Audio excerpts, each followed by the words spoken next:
Par voie aérienne, terrestre et maritime, Israël continue de frapper intensivement dans la bande de Gaza. C'est à Khan Younes et Rafah, dans le sud de l'enclave, que les frappes israéliennes sont dévastatrices. La zone frontalière avec l'Égypte est devenue un gigantesque camp pour les déplacés. Selon l'ONU, la surpopulation et la malnutrition favorisent la propagation de maladies et accablent encore un système de santé déjà submergé.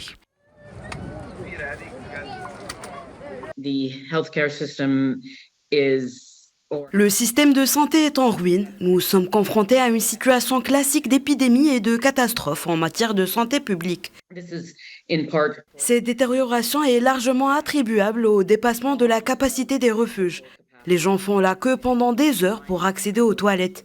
La disponibilité d'une seule toilette pour des centaines de personnes entraîne des conditions sanitaires que l'on peut difficilement imaginer.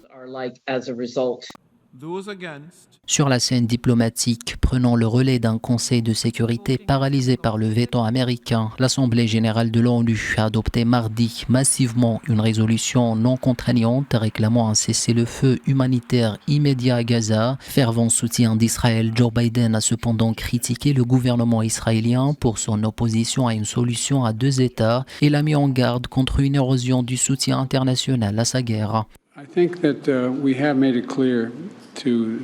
Nous avons clairement fait comprendre aux Israéliens que l'indépendance et la sécurité des Palestiniens innocents sont des préoccupations majeures. Les mesures qu'ils prennent doivent être en accord avec leurs efforts pour éviter tout préjudice aux civils palestiniens innocents, qu'il s'agisse de blessures ou de pertes.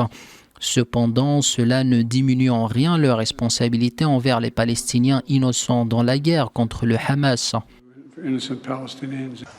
Selon le ministère de la Santé du Hamas, 18 608 personnes ont été tuées par les bombardements israéliens, en grande majorité des femmes et des moins de 18 ans. De son côté, l'armée israélienne a annoncé mercredi que 115 soldats étaient morts à Gaza depuis le début des opérations terrestres, après la journée la plus meurtrière mardi, pendant laquelle 10 soldats ont été tués.